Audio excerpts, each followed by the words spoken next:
أعوذ بالله من الشيطان الرجيم. بسم الله الرحمن الرحيم. الحمد لله رب العالمين، والصلاة والسلام على سيدنا ونبينا محمد وأهل بيته الطيبين الطاهرين. اللهم صل على محمد. वडीलो भाइयों, अस्सलामु अलैकुम वरहमतुल्लाहि वबरकातुह. આજે મને થોડુંક માફ કરજો, જે ટૉપિક હું લીધો છું ડિસ્કશન વાસ્તે એમાં થોડાક રિસર્ચ પેપર્સનું કન્ક્લુઝન છે, તો કદાચ ગુજરાતીમાં બધું કહેવું મુશ્કેલ થશે. તમે રજા આપો તો આજનું લેક્ચર જે છે હું કોશિશ કરીશ ઇંગ્લિશમાં આપવાનું, પછી જ્યાં જરૂર હશે ત્યાં થોડું થોડુંક અમે ગુજરાતી નાખશું ઇન્શાઅલ્લાહ. સલ્લુ અલા મુહમ્મદ વ આલી Muhammad.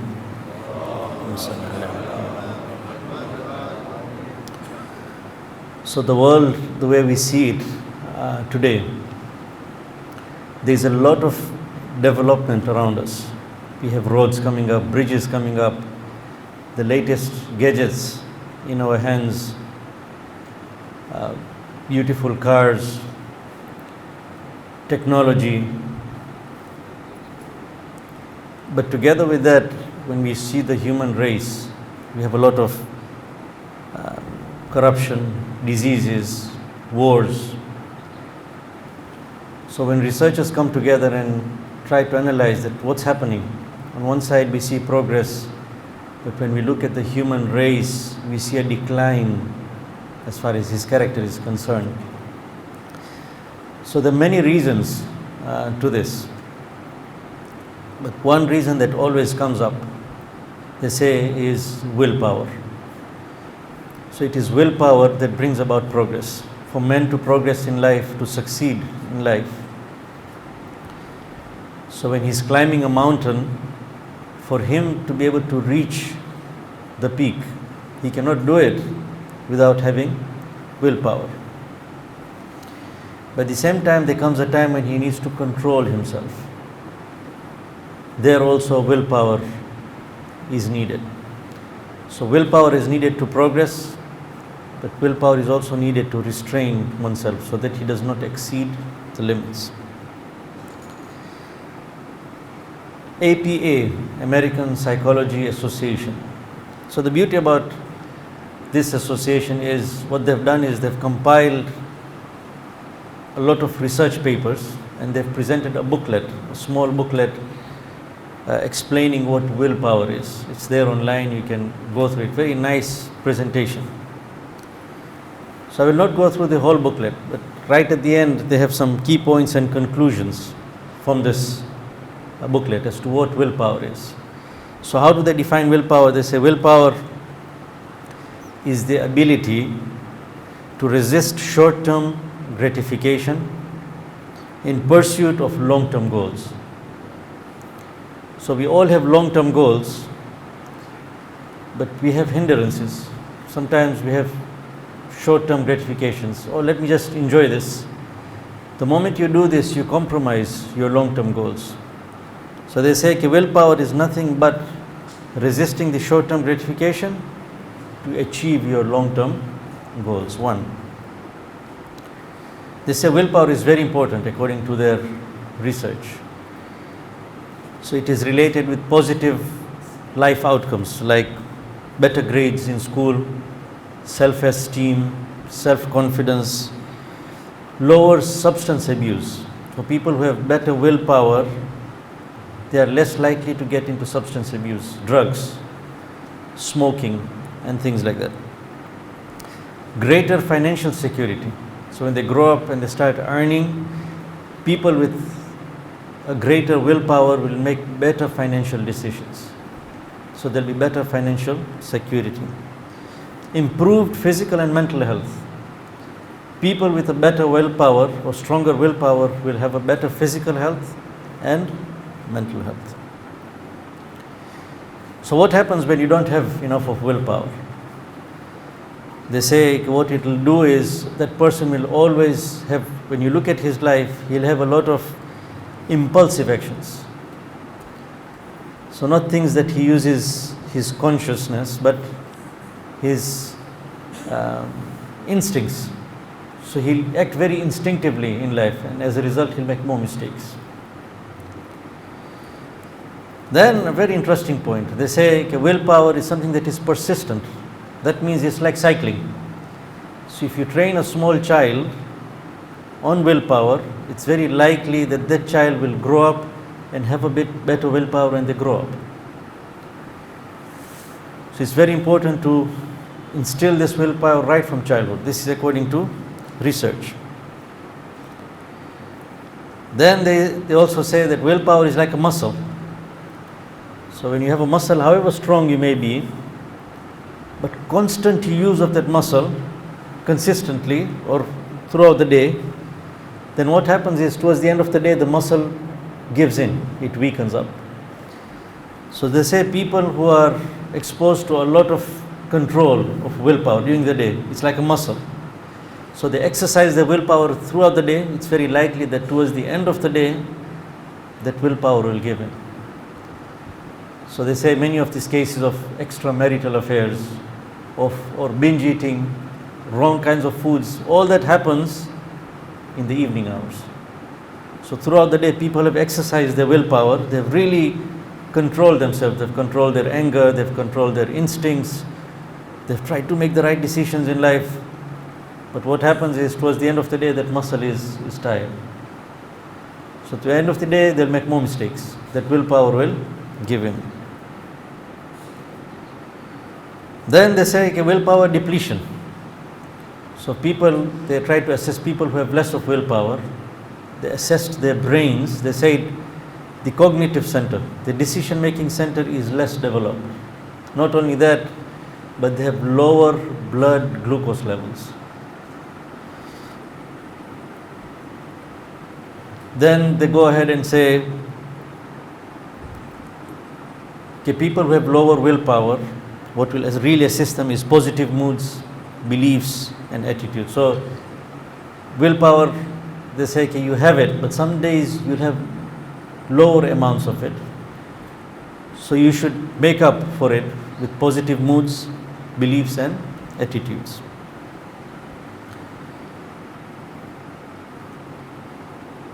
How to make up, how to better control your willpower?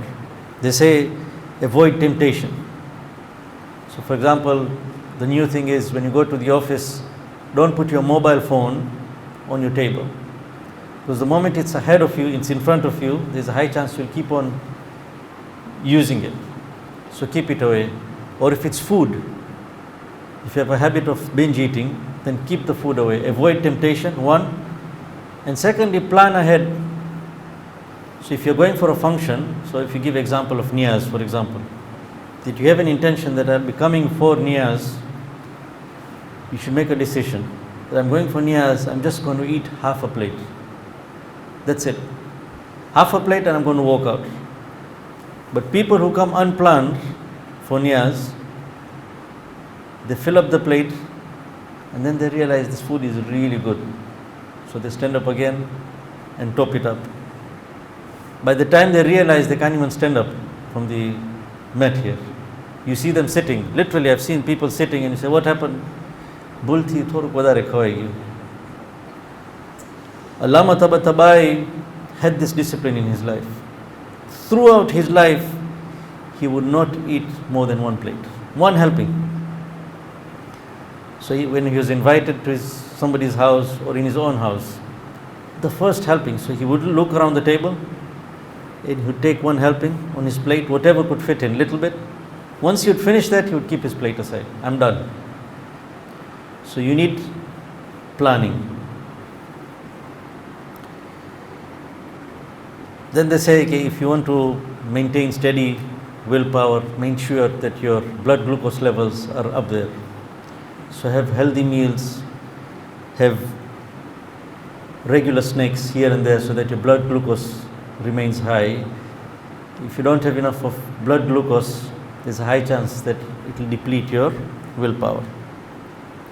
Then they say just as muscles are strengthened by consistent exercise, so does willpower.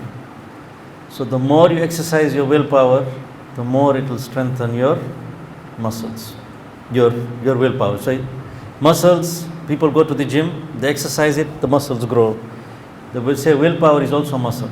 The more you exercise it, the stronger it becomes. So this is from this booklet, a few tips about willpower, an introduction, how to strengthen it, how to make sure that it remains consistent. There's a very nice article in the BBC website. It's called the Batman effect. So this is another way of controlling or improving your willpower. This is used by the superstars. So they've interviewed a couple of superstars.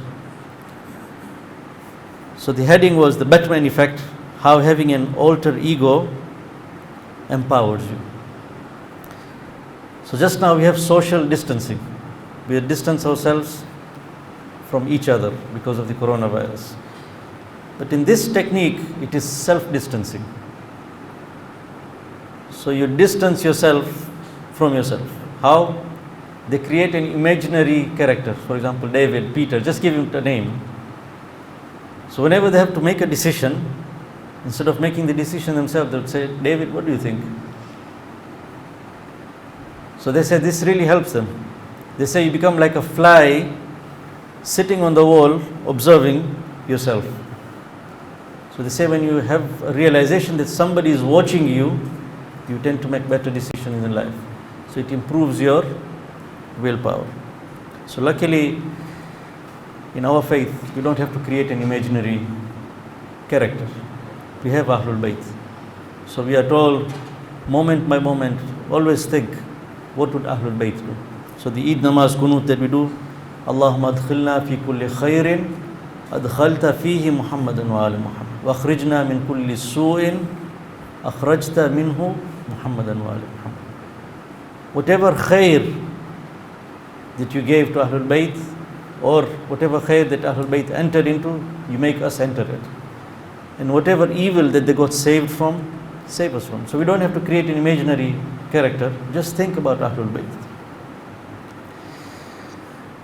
So Ayatollah Misbah Yazdi, may Allah raise his status, may he increase his knowledge. He's one of the top scholars in Qom. He's written a book called Self-Recognition for Self-Improvement. So there's a whole chapter about willpower. So it's amazing how he talks about, so he goes to the root of it. How do people make decisions? The stimulus that they're exposed to, what goes on in the mind, and then a person acts. So starting from a stimulus, what goes in the brain, and then a person acts. He analyzes all this. Shortage of time, we cannot discuss all that. But he says man has two main instincts. One is an instinct to survive. He has to survive, one. Secondly, he has an instinct to progress in life. So because of this, there are some emotions or urges that are released within his body. So for example, the instinct to survive, there is hunger. He has to eat. There is a sexual appetite because his progeny has got to survive. And the second one, to attain perfection, so things like power. He seeks power, knowledge, spirituality. All this is to progress in life. So ulama talk about the human soul. They say we are insan. Insan means, one of the key words is uns. Uns means we get attached to things very fast. So it's like Velcro, or there are some materials, if you just pass it over dirt, it catches dirt faster. So humans are like this. Whenever we are exposed to stimulus, if it's pleasurable, we get attached very, very fast. So ulama say always be careful of what you get attached to, what environment you're sitting to, what pleasures you're exposing yourself to. You might say alcohol just once, but you're insan. You get attached to things very fast. So it's very likely that you will get attached. So be careful. So ulama say, Ayatollah Misbah says, you need to improve your power of reasoning. If you want to increase your willpower, improve your power of reasoning. If your reasoning is good, right from childhood, if the curriculum around is designed in such a way that it improves your reasoning, you will inevitably have a better willpower. So he says for that you need a program, a daily program. It's not something that you do one day and then you leave it, or you do it only once a year. So for example, Laylatul Qadr. On that one night we have so much of dhikr. Or Amal Ashura, for example. It's a long Amal. The 100 salam, the 100 la'na, it becomes too much for people on that one day. So Atal Misbah says, no, you have to have a program in life whereby you do things consistently. So he's made a list of do's and don'ts to increase your power of reasoning and to increase your willpower. Number one, do's. Salat, namaz. Take it seriously. Pray on time. Pray with concentration. Pray in congregation if possible. That also requires willpower. When we are at work, leaving work and going for salah, it requires a little bit of willpower. But salah itself empowers your willpower. One. Secondly, have a set of dhikr for the day. So dhikr of Allah. So choose one dhikr, understand the meaning, understand the effects, and then repeat it. You should have a program that I'm going to repeat this dhikr maybe 10 times, maybe 20 times, maybe 100 times.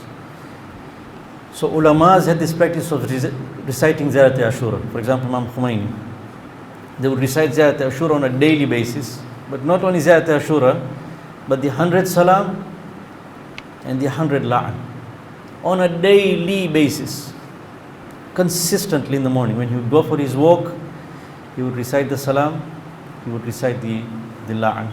So similarly, have a set of dhikr that you would repeat. So first salah, secondly dhikr, consistently. Third, have a habit of giving charity. When you give charity, you are giving a part of yourself. You are training yourself. You are killing your ego. So give charity on a regular basis. So if you look at charity, if you look at the profile of shuhada in the Iran-Iraq war, or the shuhada of Hizbullah just now, if you look at their profiles, one of the things they would do is they would make a habit of giving charity. So Shaheed Ibrahim Hadi, on a day-to-day basis, he would be very happy when people would come to him to solve their problems. When nobody would come, he would cry to Allah, "Oh Allah, haven't you accepted my previous efforts that you have not sent anybody today?" Constantly, charity. 4, tafakkur. Keep a time of the day to contemplate, to sit and tell yourself, why have I come to this world? What's my purpose in life? Number 5, recitation of the Quran. Consistently make some time and recite part of the Quran or a religious text. So this is do's. Don'ts, according to Ayatollah Misbah Yazdi. He says, have moderation in your halal pleasures. So halal pleasures, eating, sexual habits, he says even in that you should have moderation. So eat less, sleep less, speak less. It is all halal, but keep it in control. It will increase your willpower. 1. Number 2, refrain from wasteful activities. So just sitting and talking to people about nonsense things, or wasteful activity, computer games, for example. Just wasting your time. He says stay away from wasteful activities. It decreases your willpower. Number 3, he says control your eyes and ears from haram. When Sharia comes and tells us it's halal to look at this, it's haram to look at this. It's halal to listen to this, it's haram to listen to this. So one of the effects of music, this is for the youths who have a habit of listening to music and they feel it's just music, I'm just listening to music, it relaxes me. One of the things music does, according to ulama, is it decreases your willpower. Once willpower is reduced, you will get into other sins. So it's like a keystone habit. You might listen to music thinking that it's relaxing you. It decreases your willpower and it may lead to other sins. So music, be very careful. So eyes and ears. Number 4, stay away from declining thoughts. Thoughts that disturb you. Seek a clarification fast, as Misbah says. Look for somebody who can sort it out for you. Don't linger on to declining thoughts. Thoughts that disturb you about faith or other small things. If it keeps on recurring, make sure you seek clarification and sort it out. Thinking too much about something that you are not an expert in, it causes a decline in yourself. And then he warns, he says, go slow. Don't put too much over yourself. Go slowly. So it's not like we have to start so many dhikr today and so many du'as today. No. Slowly. One thing at a time. Better to have a mentor, have a supervisor. So take the assistance of a Maulana or of a mentor or a spiritual guide. Tell them, why don't you make a program for me? Something to follow, and then I'll monitor myself. And very important, he says, ask Allah for tawfiq. Always pray to Allah that increase my willpower. So now the big question. It's the 9th of Muharram. Why should we be discussing willpower today? So I'll quote, to answer this question, I'll take a quote from an Iranian Shaheed. He's a Shaheed commander, he was martyred. He's telling his soldiers that you will not be able to penetrate the barbed wire of the enemy until you learn to penetrate the barbed wire of your heart. When you look at the enemy and you look at the enemy territory, it's filled with barbed wires, and you're thinking, how am I going to go through this barbed wire? This Shaheed tells his soldiers, you will not be able to go through this barbed wire until you learn to go through the barbed wire of your heart. So Sheikh Muhammad Khalfan's message that is going around just now, you must have read it. He says the Battle of Karbala was an outside manifestation of the war that goes on inside our hearts. There is Karbala going on inside our hearts on a day-to-day basis. If we don't succeed in the Karbala within, we will not succeed in the Karbala without, outside. So yes, we may have azadari, we may have matam, we may have majalis, we may have lectures, we may have a Karbala project, which is all good. It's outward manifestation of our azadari. But if there is no effort going into the battle inside, that battle outside will be of no use. So if you want to judge yourself, look at yourself. Are my desires overpowering me? If they are overpowering you, then you should not recite that verse in Ziyarat Waritha, فَيَا لَيْتَنِي كُنْتُ مَعَكُمْ وَنَفُوزَ فَوْزًا عَظِيمًا. It's a very heavy statement. I wish we were with you, we would have participated. Yes, I wish we were with you. But if you want to assess that what decision will you have made on the day of Ashura, look at your heart. If you can't control your desires, it's very likely that on the day of Ashura, you'd have sided with Umar Asad. But if you can empower, if you can suppress your desires on a day-to-day basis, then that would give you some sort of a ray of hope in your heart that no, I would have been able to assist Imam Hussein alayhi salam. So all the 72 or 73 shuhada of Karbala, if you look at their characters, they worked on themselves first, which enabled them to make the right decision on the day of Ashura. It was not a coincidence that they just said, yes, Imam Hussein, we are coming with you. There are so many who said no, because within them, they had lost the battle within. Those who had won the battle within were the ones who came with Imam Hussein. It was not easy. You're just 72, there's an army of 30,000, 40,000, bloodthirsty, who are going to mutilate your bodies, but standing there till the last moment. It requires a lot of willpower. And this might be history 1400 years back, but when you look at the lives of shuhada, recent shuhada, if you read their biographies, you see all these practices, the importance that they gave to salah, the importance that they give to dhikr, charity, their desires. Some shuhada, they say when they were in the hostel, they would ask to be shifted from second floor to first floor. He says, why? He says, no, when we are on the second floor, we feel that our eyes are going to fall on na-mahram. There's a girls' school next by, and we are scared that we'll sin. There's some shuhada who change their route. They would be taking a specific street to go to work, but they'll change the route. Why? They said, no, there's a chance I might sin here, because there's some na-mahram who come. So constantly they would monitor themselves. Only then can they reach a status whereby they are ready to give their lives.